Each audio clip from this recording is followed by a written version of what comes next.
Madame Barclay, votre thé.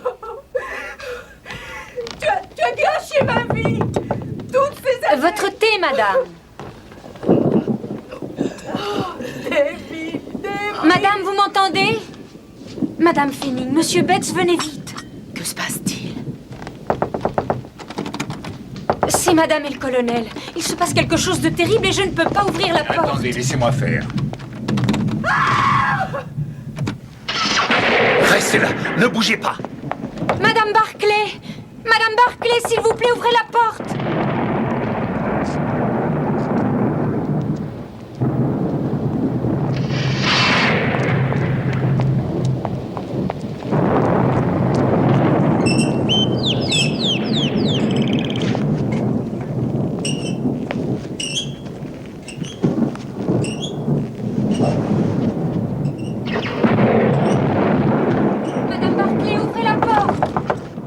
La porte est verrouillée de l'intérieur et nous n'avons pas de clé.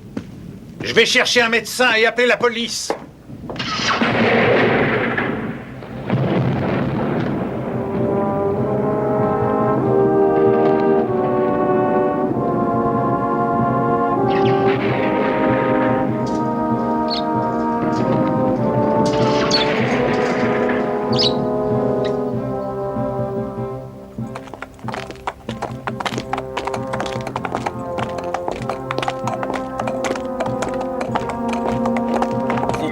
N'est-ce pas, Holmes? Une poignée de privilégiés du régiment des Malouz, le gratin, quoi. Mais certains d'entre eux étaient à bord du Orontes quand on m'a rapatrié comme blessé. Ils ont fait du bon travail là-bas aux Indes. Ils ont fait des miracles pendant la mutinerie. Je suis sûr que vous ne regretterez pas cette enquête. Garde à vous!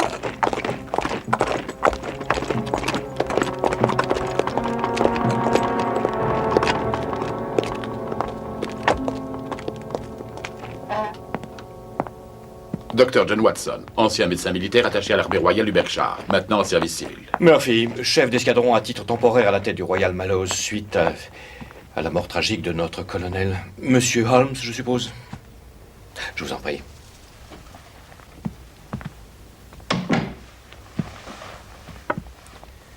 C'est très aimable à vous d'être venu si vite. Mais ce n'est rien. J'ai expliqué à Monsieur Holmes que vous vouliez éviter à tout prix que tout ceci ne tourne au scandale. Oui, c'est exact. L'honneur du régiment est entre mes mains. Pourtant, si j'en crois la plupart des journaux, le scandale est inévitable. Non, pas du tout. J'ai fait tout ce qui était en mon pouvoir pour tenir la presse à l'écart de cette affaire. C'est exactement ce qui a déclenché leurs soupçons. Ils ont tout de suite flairé le mystère. C'est en tout cas ce qui ressort du peu d'articles que j'ai pu lire.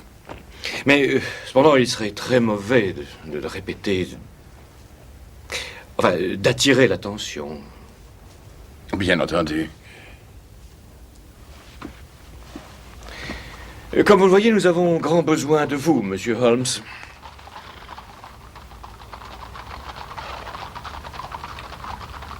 Mais dites quelque chose, Holmes. Que voulez-vous que je dise? Major Murphy, vous ne m'avez rien dit. Si je suis venu ici, c'est grâce à la persuasion de mon ami d'Aldershot, qui a plus d'intérêt dans les affaires militaires que moi. Alors maintenant que je suis là, je vous en prie, donnez-moi des faits.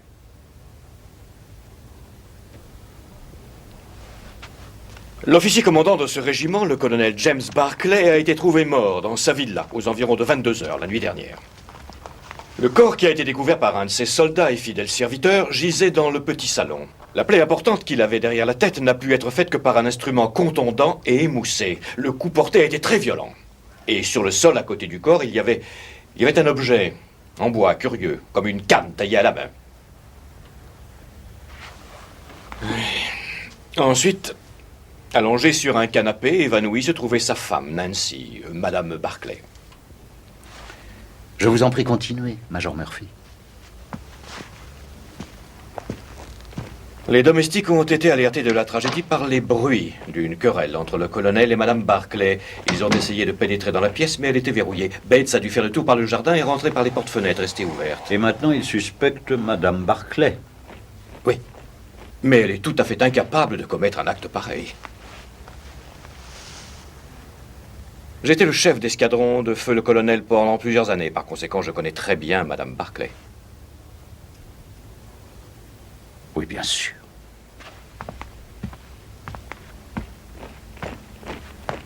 Parlez-moi du colonel Barclay. Est-il apprécié et respecté des hommes qui étaient sous son commandement?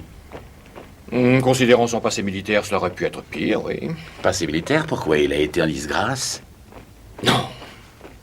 Mais ce qui est généralement méconnu du public, c'est que Jim Barclay a débuté sa carrière comme conscrit dans le régiment des Mallows. Ah oui, vraiment. De simple soldat, il est devenu commandant dans le même régiment. Exploit assez rare. C'est son courage exemplaire dans la mutinerie indienne qui lui a valu ses premiers galons. Et ensuite, son avancement s'est poursuivi très rapidement. Plus rapidement que le mien, par exemple. Impressionnant. Et je suppose que la malheureuse Madame Barclay est en garde à vue? Non. Non, pas exactement, non. Elle est en observation à l'hôpital, avec un officier de police en faction devant sa porte. Nancy Barclay est une très belle femme. Mais si vous l'aviez vue aux Indes quand elle était jeune fille, il y a 30 ans... Elle était la mascotte du régiment. Son père était un adjudant de la vieille école. Et par conséquent, un beau-père redoutable pour n'importe quel soldat. Je me souviens que tous les hommes de ma compagnie la considéraient comme la plus belle fille de la garnison. En tant que jeune officier, je ne la rencontrais pas souvent, mais j'étais conscient qu'elle était la plus ravissante, la plus vive, la plus spirituelle des jeunes filles.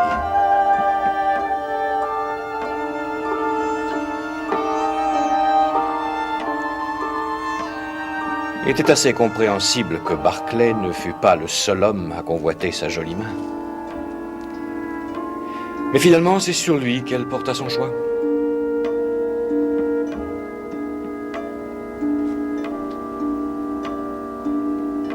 Ils se sont mariés à Bertie, non loin de Camport. Quelques mois plus tard, la garnison de cette ville assiégée était relevée par la colonne du général Neal. C'était l'été 1858. Peu de temps après le mariage, le sergent Barclay reçut le brevet d'officier qu'il souhaitait. Cela a dû être difficile pour les Barclay au début. Un simple soldat sorti des rangs, marié à la fille d'un adjudant, c'est assez fort. Oui. Il paraît qu'il y a eu des petits désaccords sociaux. Mais Nancy a su se comporter avec dignité et charme. Elle s'est fait accepter sans réserve. Barclay a eu une carrière florissante et le régiment est revenu des Indes il y a maintenant 5 ans. C'est à ce moment-là qu'il devint officier commandant. Et le mariage était-il toujours aussi harmonieux? En apparence, oui. En apparence? Oh, tout le monde pensait à l'époque que c'était un succès, qu'ils étaient faits l'un pour l'autre. Et vous, qu'en pensiez-vous, Major Murphy? Ma position relativement importante m'a souvent conduit chez les Barclay. Et j'y ai vu une face différente du mariage. La vérité est plus importante que la fidélité à votre défunt commandant. Un soir où j'étais allé dîner chez les Barclay, j'étais tout juste sorti de la villa quand j'ai réalisé que mon étui à cigare était resté dans la salle à manger. Je revins sur mes pas, la porte d'entrée était ouverte, et Jane, la bonne, était dans le hall. Je suis heureux que vous soyez encore là, j'ai oublié mon étui à cigare sur la table. Je crois que le colonel et Madame Barclay sont partis se coucher. Pour l'amour du ciel, James. Vas-y, à vous. Qui est-ce? Qui? Mais laisse-moi, je t'en prie. Mais tu me fais mal. Dis-moi que tu m'aimes alors. Moi et personne d'autre. Tu m'entends? Est-ce que tu m'entends? Mais est-ce que je me serais mariée si je ne t'aimais pas? Je n'en sais rien, moi. Je me le demande parfois.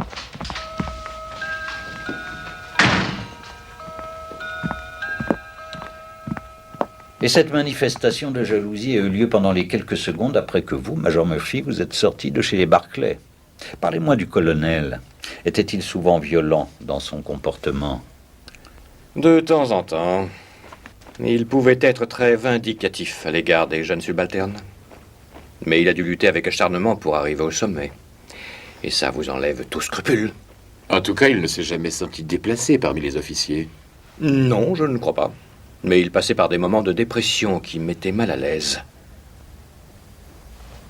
À la reine. À la reine.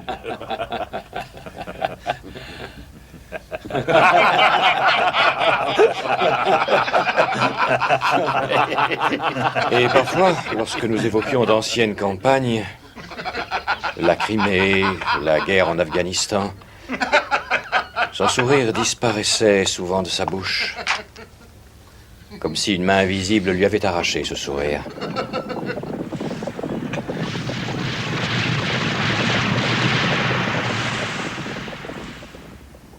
Oui, un service prolongé en Inde peut provoquer ce genre d'effet. Je l'ai constaté quand j'étais à Berkshire. Vous avez fait mention d'un objet en bois qui se trouvait près du corps. Était-ce un souvenir des Indes rapporté par le colonel? Les domestiques disent de jamais avoir vu cet objet auparavant dans la maison. Et j'affirme ne pas l'avoir vu au cours de mes visites. C'était assez long. Et la police? Je suppose qu'elle l'a gardé pour relever les empreintes. Et oui. Ils pensent que c'est peut-être l'arme du crime. Ah oui, quelle idée. Je crois que nous devrions commencer par visiter la maison, à moins, bien entendu, qu'il soit possible de parler à Madame Barclay. Non, malheureusement, elle est toujours inconsciente. C'est ce que je pensais.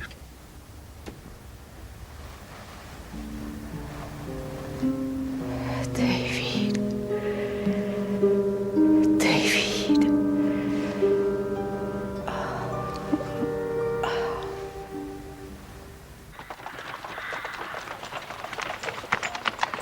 Quelle matinée superbe. Oh oui.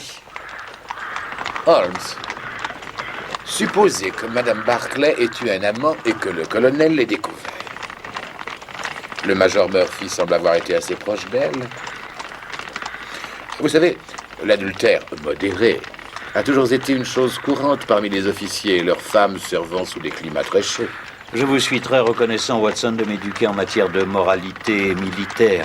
S'il y avait eu quoi que ce soit entre le major Murphy et Madame Barclay, aurait-il relaté l'incident de son étui à cigare oublié?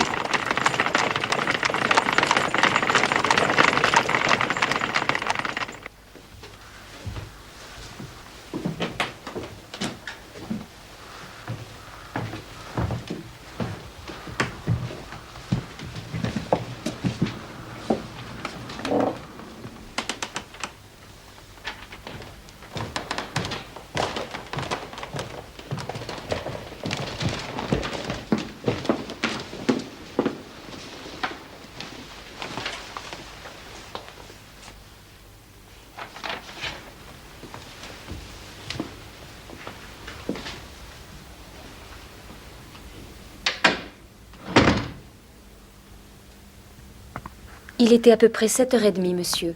Monsieur et madame étaient à table. Une fois par mois, madame Barclay passe la veillée dans une œuvre de charité à Aldershot.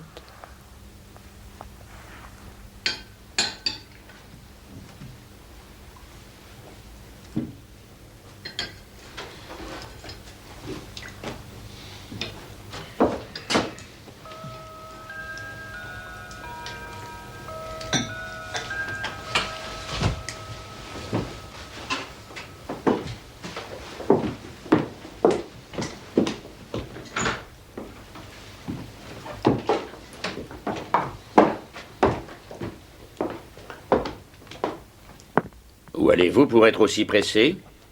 Mais la distribution de vieux vêtements commence à 8 heures précises. Et j'ai promis à Annie Morrison que je n'arriverai pas en retard à la mission. Bien, si vous avez envie d'attraper les maladies écœurantes d'un de ces clochards pouilleux, après tout, c'est votre affaire. Je crois que nous devons rendre à la vie ce qu'elle a bien voulu nous donner. Nous n'avons jamais manqué de quoi que ce soit. D'autres n'ont pas eu cette chance.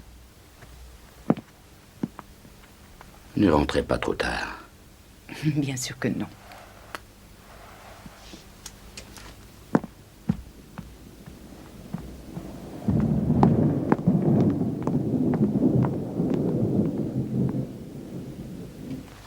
Madame Barclay est rentrée, il devait être un peu plus de 9h, monsieur. J'étais dans la cuisine en train de donner un coup de main pour le rangement. Il y avait le tonnerre qui grondait à distance et je disais justement à Madame Fenning que l'orage arrivait quand j'ai entendu la clochette du petit salon. Alors je m'y suis rendue tout de suite et j'ai vu que Madame était rentrée. Elle faisait les 100 pas dans cette pièce. Vraiment pâle. Très troublée.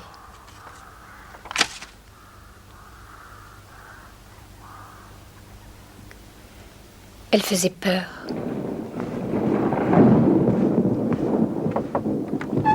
Vous avez sonné, madame? Oui, Jane. Apportez-moi du thé, voulez-vous? Bien sûr, madame.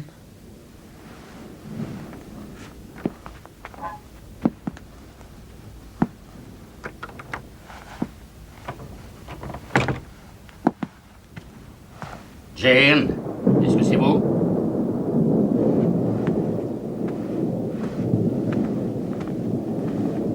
Oui, monsieur. J'ai entendu que Madame Barclay était revenue. Oui, monsieur, elle est dans le petit salon.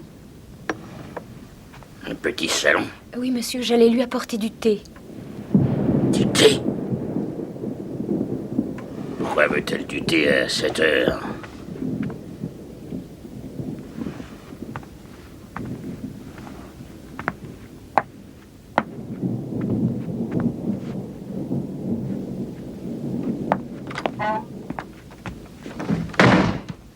Et c'est, je présume, la dernière fois que vous avez vu le colonel Barclay vivant. Oui, c'est ça. Avez-vous une idée de la raison pour laquelle votre maîtresse était dans le petit salon à cette heure tardive de la nuit, alors que le feu était éteint? Non, monsieur. Est-ce qu'elle faisait souvent en sorte d'éviter le colonel? Les avez-vous jamais entendus se disputer auparavant? Non, pas à ma connaissance, monsieur. Quand vous êtes revenu de la cuisine avec le thé de Madame Barclay, la porte était verrouillée et il y avait des éclats de voix. Alors qu'avez-vous entendu exactement? Ils se disputaient, monsieur. Madame Barclay a traité le colonel de lâche. Elle a dit « Vous avez gâché ma vie toutes ces années ». Madame Barclay a crié le nom de David. 2 fois de suite. David? En êtes-vous certaine? Oui, c'était parfaitement clair, monsieur. Mais le colonel s'appelait James. N'avez-vous jamais entendu Madame Barclay faire référence à un certain David? Non, je crois que ni madame ni le colonel ne connaissaient quelqu'un de ce nom-là. Ce n'est pas le major Murphy, lui, il s'appelle Patrick. Ont-ils eu des visiteurs récemment du nom de David? Je ne crois pas, non. Cette chose qui a été trouvée près du corps de M. Barclay, l'aviez-vous vue auparavant? Non, monsieur. Le colonel avait quelques trophées des Indes, mais rien qui ressemblait à ça. En êtes-vous sûre et certaine, mademoiselle Stewart? Oui, sûr. Je ne sais pas d'où ça pouvait venir. Très bien, ce sera tout. Juste une dernière chose. Un jour, le major Murphy a oublié son étui à cigare ici. Êtes-vous parvenu à le retrouver? Oui, monsieur.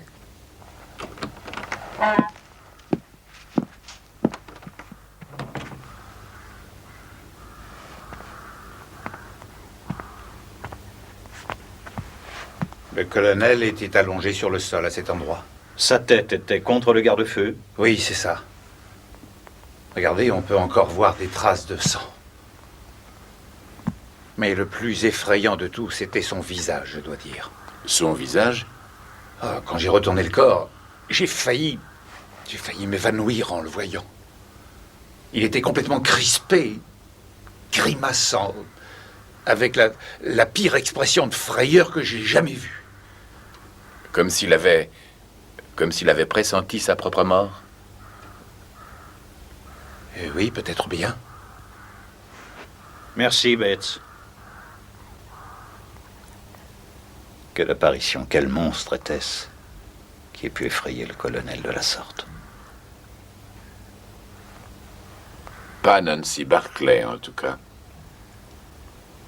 Oui, cette porte était verrouillée, et en plus, on n'avait pas de clé, elle était perdue. Perdue? Oui, finalement, on a dû demander au serrurier de nous ouvrir. Êtes-vous certain d'avoir bien cherché? Oh, ça oui, on a tout retourné. Madame Barclay ne l'avait pas. Et elle n'était pas dans les poches du colonel, monsieur? Je vous remercie, Madame Finney.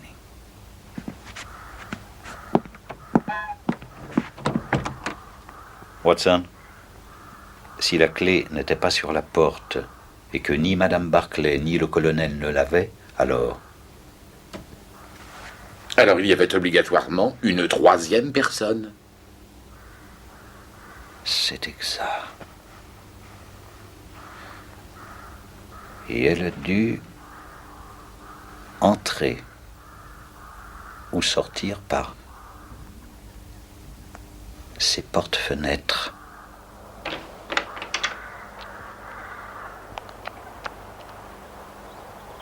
Ça, ce sont les empreintes de Betts. Et là, ce sont les empreintes de quelqu'un d'autre. Quelqu'un a récemment traversé cette pelouse. Les traces de pas sont encore visibles.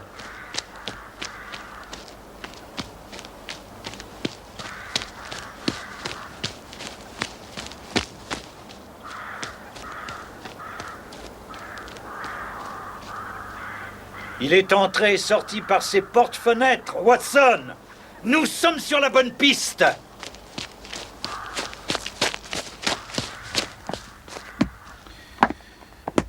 Watson, regardez ça. Qu'est-ce que ça peut être? Notre intrus était accompagné d'un curieux animal. C'est un chien, n'est-ce pas? C'est bien un chien. Et vous avez déjà vu un chien grimper au rideau. Que penseriez-vous d'un chat? Ces traces de pattes ne sont pas celles d'un chat, ni d'un singe, ni de toute autre créature nous étant familière. Je dirais que des pattes arrière. Aux pattes avant, il y a 25 cm. Ajoutez à cela la longueur du cou et de la tête et vous aurez une créature de pas moins de 75 cm. Plus encore s'il y a une queue. Et le déploiement de sa foulée est curieux. Cela nous indique que la créature a de petites pattes et le dos long. Comme une hermine ou un vison? Nous savons également que c'est un carnivore. Qu'est-ce qui vous fait dire cela? Vous voyez ce qu'il a fait grimper au rideau? Le canari? Exactement. Alors nous y voilà.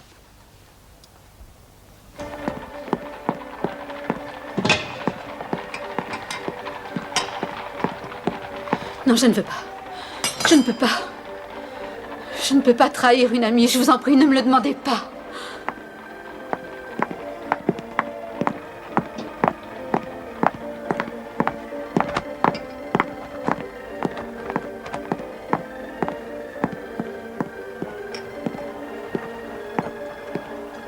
Mademoiselle Morrison,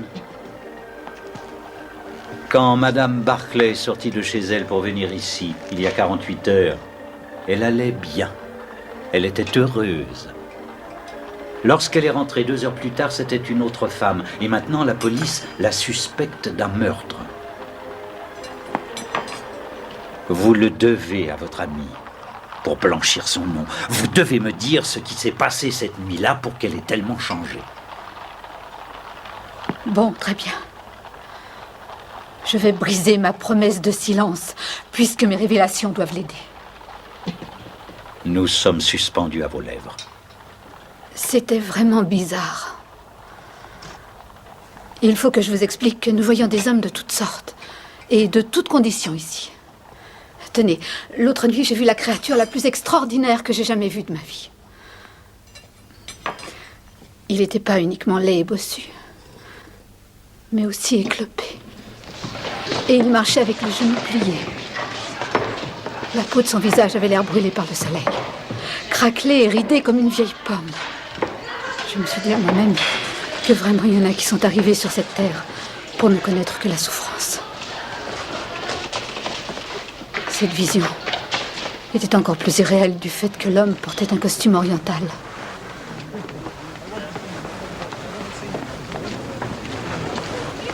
J'ai désigné cette personne à Nancy comme étant quelqu'un qui méritait tout spécialement de l'aide.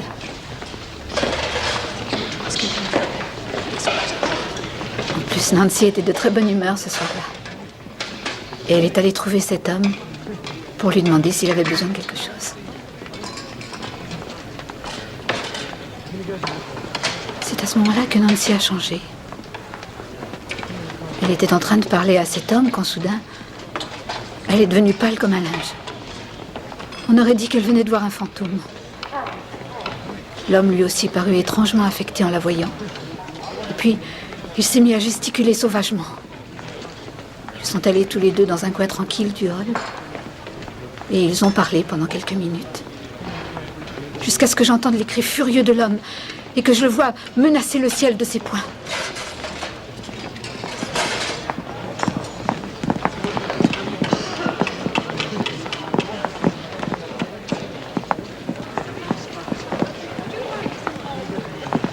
Nancy, que s'est-il passé? Est-ce que ça va? Qui était cette pauvre créature? C'est une vieille connaissance, quelqu'un dont la vie a très mal tourné. Oh, je vous en prie, Annie, promettez-moi de ne parler de ça à personne. Promettez-moi. Oui, bien sûr, je vous le promets. Puisque vous le voulez. Merci. Et l'identité de cet homme, vous la connaissez? Je savais que vous alliez me demander ça.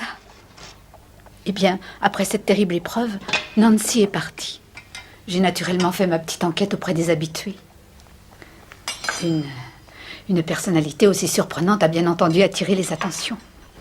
Il s'avérerait que c'est un ancien soldat rentré des Indes depuis peu de temps. Mais personne ne sait rien de ses origines. Si ce n'est qu'il gagne son pain en distrayant les troupes. Des tours de magie. Quelque chose comme ça. Et avez-vous parlé de lui à la police? Bien sûr que non. Une promesse est une promesse. Oui, bien entendu. Merci, mademoiselle Morrison.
Vous reconnaissez notre intrus et son compagnon quadrupède?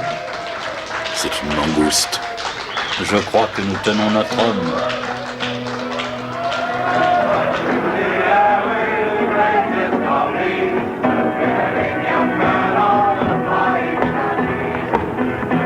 Monsieur Henry Wood, je présume de retour des Indes. Puis-je vous dire un mot? À propos de quoi? Oh, c'est simplement au sujet de la mort du colonel Barclay.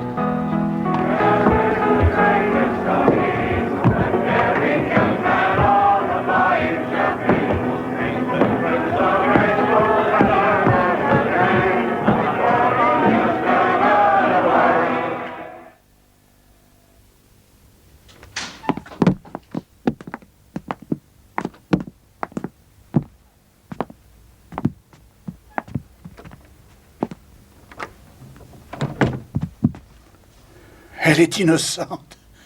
Vous pouvez me croire sur parole. Alors vous êtes coupable? Non. Je ne suis pas coupable.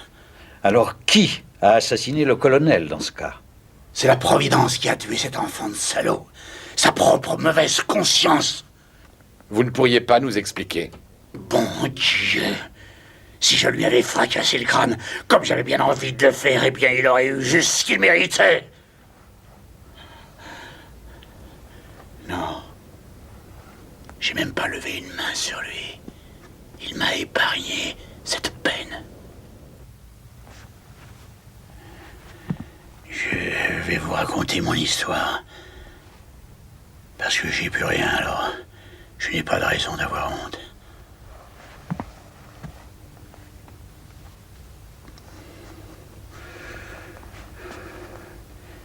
Vous me voyez maintenant, avec ma bosse dans le dos comme un chameau, les côtes complètement de travers.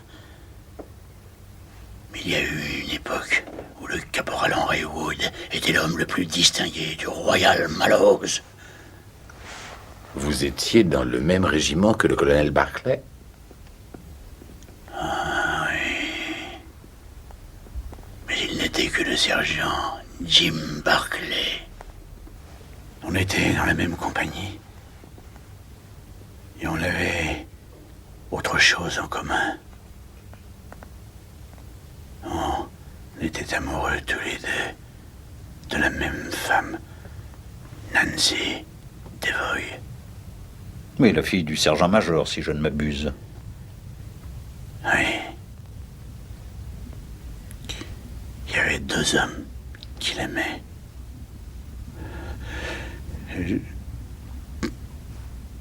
Mais elle n'en aimait qu'un seul.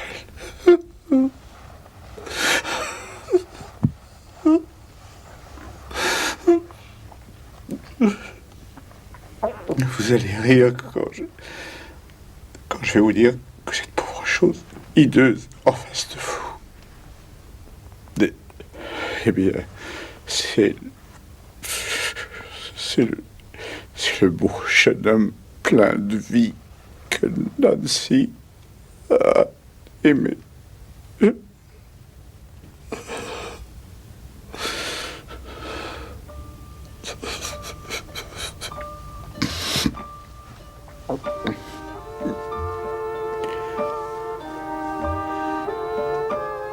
J'étais celui qu'elle aimait depuis toujours. Malheureusement, son père, lui, ne me portait pas dans son cœur. J'étais un peu tête brûlée et légèrement sans gêne. Mais j'ai toujours été honnête et j'ai jamais caché mon jeu. Enfin, de toute façon, le père de Nancy voulait qu'elle se marie avec Barclay. Lui, il s'arrangeait toujours pour être en dehors des mauvais coups. Il se tenait toujours très correctement. Ce n'est pas comme moi, qui emmenait Nancy dans des endroits que son père n'aimait pas. Barclay, lui, il avait reçu une bonne éducation, était destiné à faire carrière. Un officier, c'est quand même un bien meilleur parti qu'un simple soldat. Mais elle me restait fidèle, elle ne voulait que moi. Et on se serait mariés si ça n'avait pas été cette mutinerie. Mais pourquoi Nancy Devoy ne s'est-elle pas mariée avec l'homme qu'elle aimait? C'était la mousson en 1857. Les soldats du pays s'insurgeaient contre les Britanniques. Le régiment était coincé à Birdie. Il y avait des milliers de rebelles autour de nous, féroces comme des chiens qui ont vu des rats en cage. Les vivres et les munitions commençaient à manquer. Et il fallait qu'on rentre en contact avec la colonne du général Neal, qui était dans l'arrière-pays. C'était notre seule chance de nous en sortir.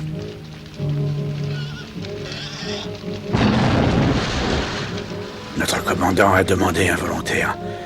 Il voulait un gars rusé qui puisse se glisser hors de la garnison à la nuit noire et prévenir la colonne d'Orléans qui était dans la plaine environnante. Et comme un idiot, je me suis porté volontaire. C'est vrai que c'était une mission dangereuse et il y avait des milliers de vies en péril.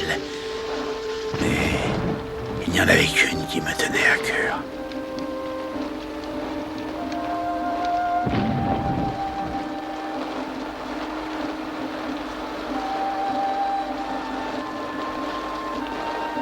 Celle de Nancy Devoy, la femme que j'aimais, la plus droite de toutes et la plus sensuelle à l'avou.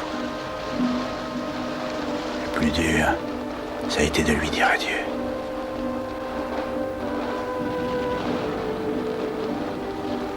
Lorsque nous échangeâmes nos médaillons, j'étais loin de penser que je ne la reverrais que 30 ans plus tard.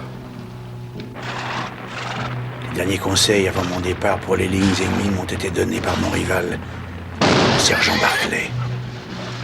Il disait qu'il connaissait les alentours de la garnison mieux que personne. Puisque j'étais volontaire dans cette mission, Jim Barclay, lui, s'était porté volontaire pour me montrer le parcours à suivre.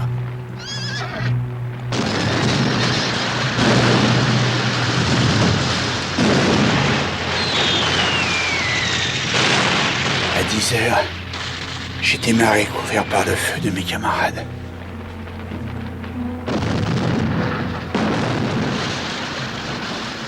Barclay m'avait dit de suivre un ruisseau qui devait me mener à une vallée. Il disait que c'était le chemin idéal. Ah oui, c'était le chemin idéal. Peu de temps après, je pataugeais dans de l'eau glacée qui la veille encore était de la neige de l'Himalaya.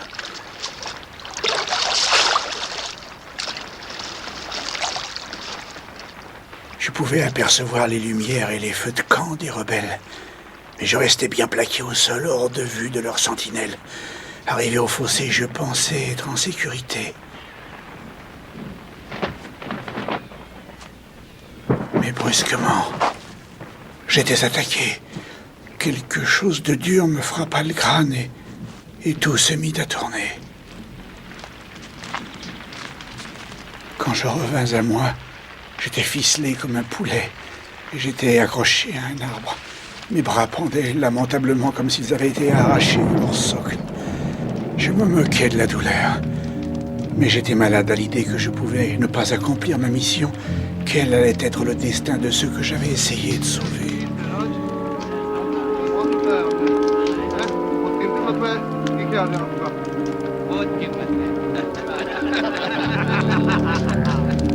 Mais mon plus gros choc, je l'ai reçu quand les rebelles ont discuté entre eux. J'en entendis assez pour réaliser que j'avais été trahi.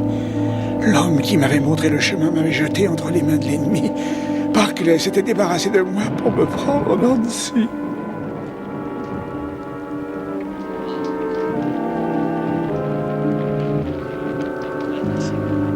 Maintenant, vous savez vraiment qui était James Barclay. Et puis, par chance, la colonne du général Neal était déjà en route pour relever Birdie. Les rebelles battaient en retraite. Mais ils m'ont entraîné avec eux. Ils m'ont torturé. J'ai essayé de leur échapper. Mais ils m'ont torturé encore. Et il s'est passé de bien longues années avant que je ne revoie un visage blanc.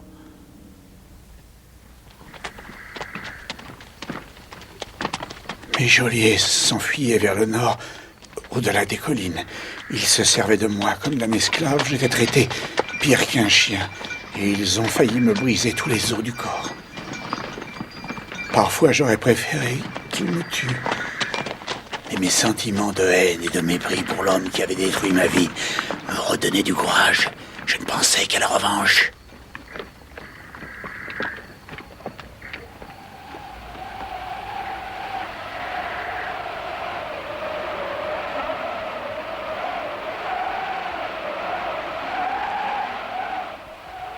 Un jour, des Afghans nous ont attaqués et ont assassiné les rebelles qui me tenaient prisonnier. Ils croyaient que j'étais mort aussi, mais par miracle, je m'en suis sorti.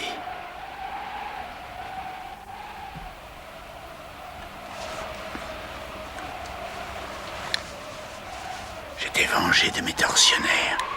Maintenant, je n'attendais plus que Barclay. Quant à Nancy, il n'y avait pas moyen de savoir si elle était vivante ou morte. Ensuite, je suis retourné au Punjab. J'ai vécu avec les gens du pays. J'ai gagné quelques sous en faisant des tours de magie. Retourner au pays. Quel intérêt pour un handicapé comme moi d'aller en Angleterre et de me faire reconnaître de mes compagnons de régiment? Même l'envie de me venger de Barclay n'était pas suffisante pour me décider à partir. Pourquoi, vous demandez-vous? Bien, je vais être franc. Je préférais que ma Nancy et mes vieux copains de la Royal Mallows croient que Harry Wood était mort. En héros, la tête haute. Plutôt que de voir ce que j'étais devenu. Un vieux singe. Mais pourquoi êtes-vous revenu? Et à Aldershot, où votre régiment était en garnison, pourquoi? Je voulais revoir ma patrie une dernière fois avant de mourir. Alors j'ai fait des économies, et dès que j'ai pu, j'ai pris le bateau.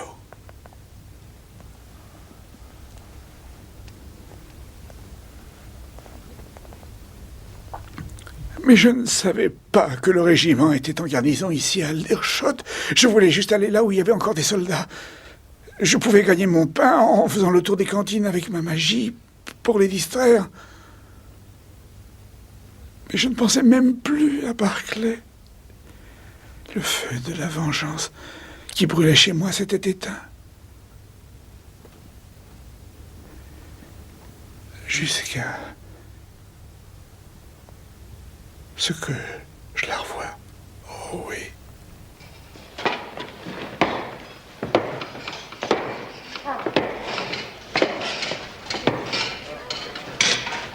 Il me fallait d'autres vêtements. J'avais l'air ridicule avec ces haillons venus de là-bas.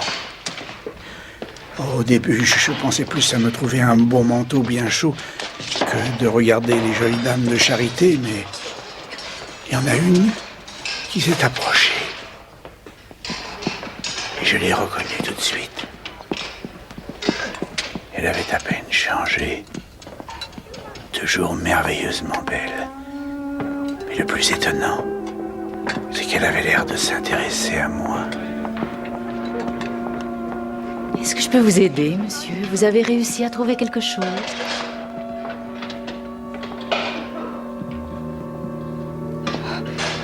Excusez-moi, je crois que... Nancy, c'est moi. Harry, n'aie pas peur. Je pensais que vous étiez mort depuis 30 ans. J'étais mort. Je m'étais juré que tu ne me verrais jamais dans cet état.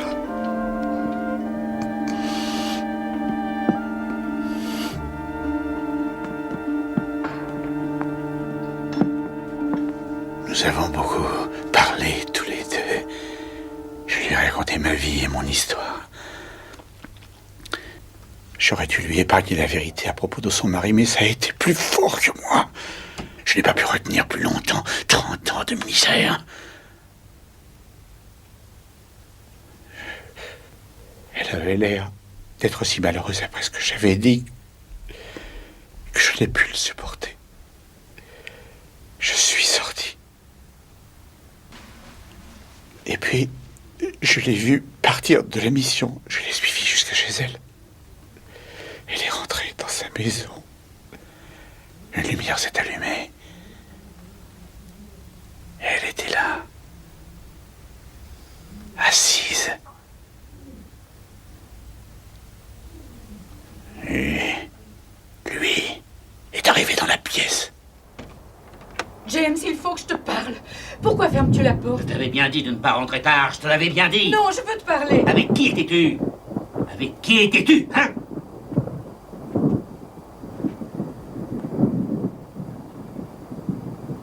Tu as gâché ma vie. Toutes ces années. Toutes ces belles années. Oh, comment as-tu pu faire une chose si horrible, si vile? Non, je te déteste, je te déteste, je te déteste. Non! Quand je l'ai vue essayer de lever la main sur elle, ça m'a rendu fou de rage. Toute ma rancune est remontée. David, David, tu l'as trahi, je le sais. Ce n'est pas vrai. Mais il est en vie, je sais tout, je te dis, je l'ai vu. Tu mens. Non! Tu es folle.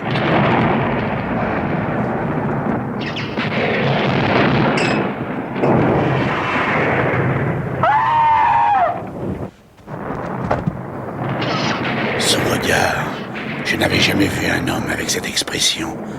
La mort se lisait sur son visage. Le simple fait de me voir lui a fait l'effet d'une balle dans le cœur.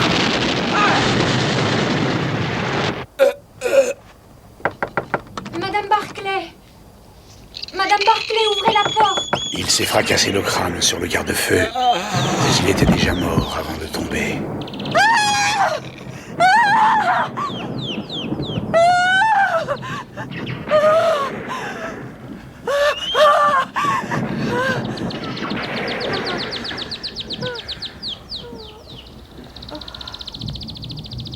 Madame Barclay! Madame Barclay, ouvrez la porte!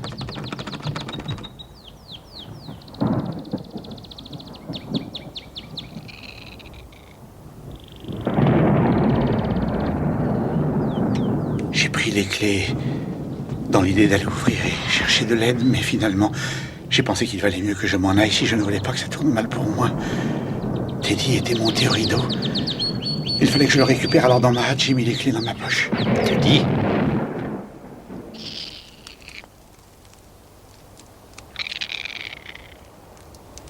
Alors le colonel est mort avant de se cogner au garde-feu. Une crise d'apoplexie, je suppose, provoquée par le choc. Monsieur Wood, si le médecin légiste arrive à cette conclusion, Madame Barclay... Nancy sera libérée.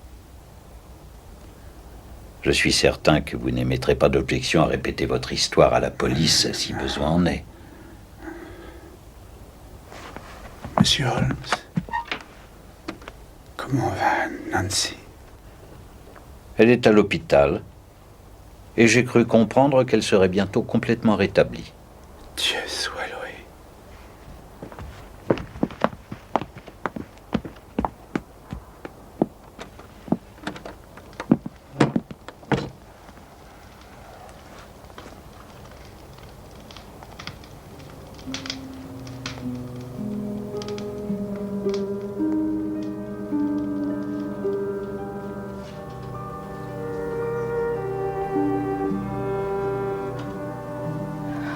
Annie, comme je suis heureuse de vous voir. Vous allez mieux?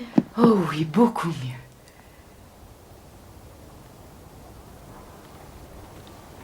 Holmes, il y a encore une chose qui me tracasse. Si le prénom du colonel était James et celui de ce pauvre Wood, Henry ou Harry, qui diantre était David? Mon cher Watson, ce nom de David aurait dû me dévoiler toute l'histoire si j'avais été l'intellectuel idéal que vous aimez tant dépeindre. Hélas, mon raisonnement déductif m'a fait défaut. Vous voyez, David, en réalité David, était de toute évidence utilisé comme terme de reproche. De reproche?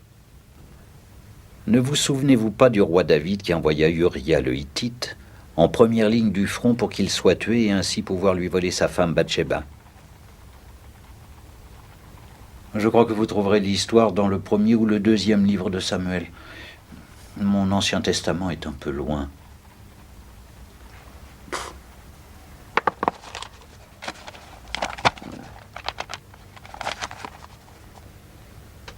Oui, vous avez raison, Holmes. Deuxième livre de Samuel, chapitre 11, versets 14 à 17. Mais vous avez vérifié vous-même. Depuis que nous sommes rentrés à l'Airshot. Comment avez-vous deviné?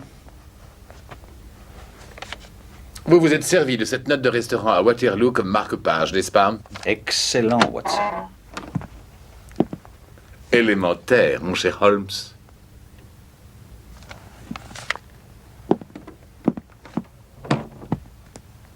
Bonne nuit, cher ami.